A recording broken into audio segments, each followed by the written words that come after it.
Assalamualaikum warahmatullahi wabarakatuh. Di sini kami dari kelompok 4 akan menjelaskan bagaimana proses pengambilan keputusan dalam sistem informasi manajemen.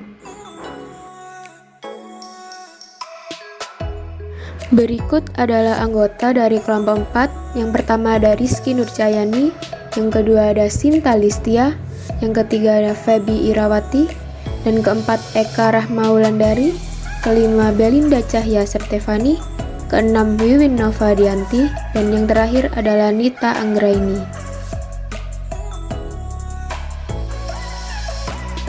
Sistem informasi manajemen adalah penyusunan informasi secara teratur dan sistematik, mengikuti struktur organisasi, dan dapat digunakan untuk mendukung proses pengambilan keputusan manajemen.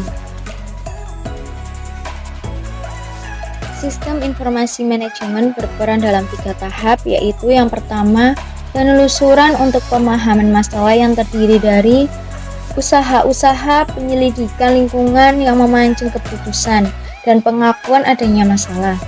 Kedua, desain untuk penciptaan pemecahan masalah yang meliputi usaha-usaha seperti penemuan alternatif atau alternatif pemecahan masalah, pengembangan alternatif, dan analisis arah tindakan yang memungkinkan. Dan 3, pemilihan untuk pengujian kelayakan pemecahan masalah yang melibatkan seleksi arah tindakan dan pelaksanaannya.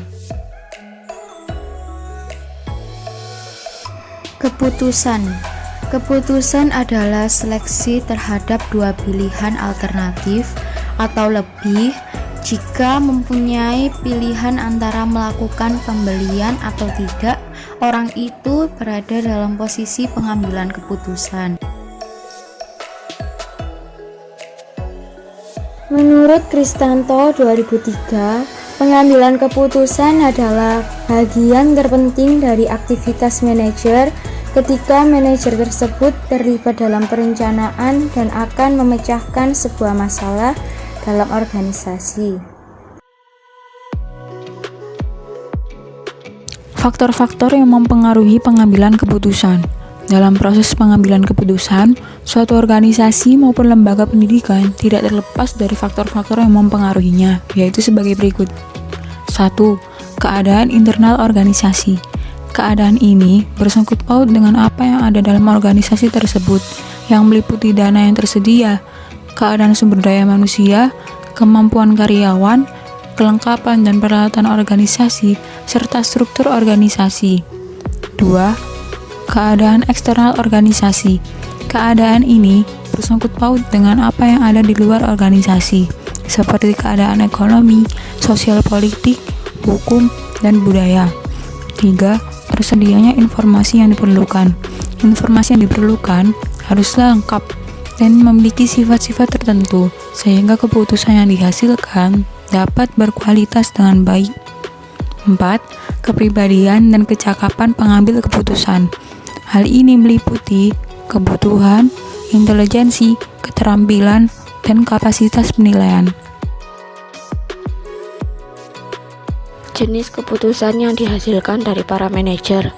Menurut Martin 2003, jenis keputusan yang dihasilkan dari para manajer adalah sebagai berikut.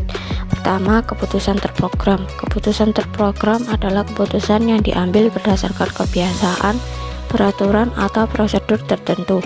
Setiap organisasi mempunyai kebijaksanaan tertulis atau tidak tertulis yang mempermudah pengambilan keputusan dalam situasi yang berulang-ulang dengan membatasi atau bahkan meniadakan alternatif.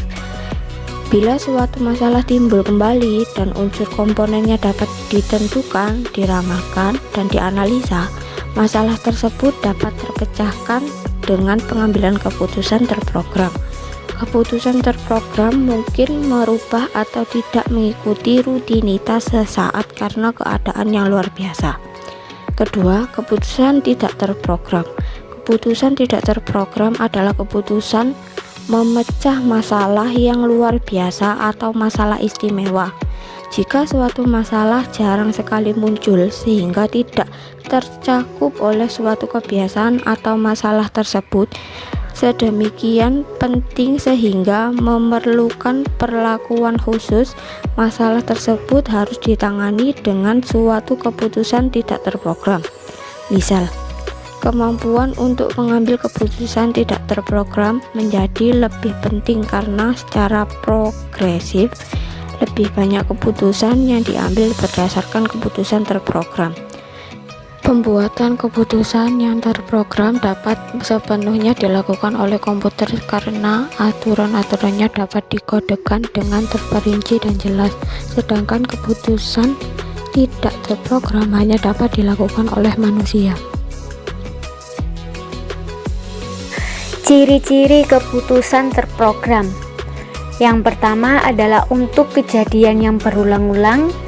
Yang kedua, aturan keputusan atau algoritma untuk bawahan. Dan yang terakhir, aturan keputusan yang dapat dirumuskan dengan rinci dan jelas.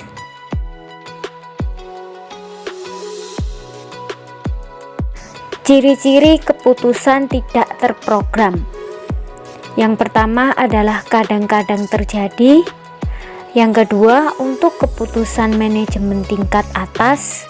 Dan yang ketiga, unik dan perlu dianalisis baru untuk bawahan. Suatu aturan keputusan atau suatu program komputer hanya membantu dengan memberikan dasar untuk suatu keputusan. Akan tetapi, pemilihan keputusan dilakukan oleh seorang manusia. Pernyataan komputer mengambil keputusan pada umumnya didasarkan atas anggapan bahwa beberapa keputusan dapat diprogramkan, sedangkan keputusan-keputusan yang lain tidak. Hal ini mengingatkan bahwa klasifikasi tentang keputusan terprogram dan tidak terprogram sangat penting untuk perancangan sistem informasi manajemen. Basis pengambilan keputusan bagi seorang manajer didasarkan atas yang pertama adalah keyakinan, kedua, intuisi atau suara hati, ketiga, fakta-fakta yang telah ada, keempat, pengalaman, yang terakhir adalah kekuasaan yang dimiliki.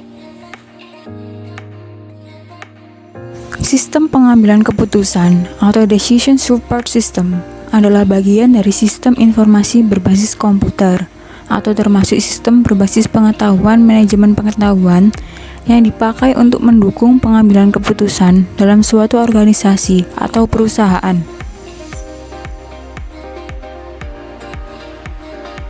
Secara umum, Decision Support System atau sistem pengambilan keputusan adalah sebuah sistem yang mampu memberikan kemampuan baik kemampuan pemecahan masalah maupun kemampuan pengkomunikasian untuk masalah semi terstruktur.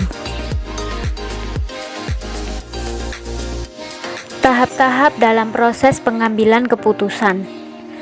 Yang pertama ada tahap pemahaman, kedua tahap perancangan, kemudian tahap pemilihan, dan yang terakhir tahap implementasi. Tahap pertama ini merupakan proses penelusuran dan pendeteksian dari lingkup problematika serta proses pengenalan masalah. Tahapan kedua yaitu merupakan proses pengembangan dan pencarian alternatif tindakan atau solusi yang dapat diambil. Tahap ketiga, tahap pemilihan ini dilakukan pemilihan terhadap berbagai alternatif solusi yang dimunculkan pada tahap perencanaan agar ditentukan.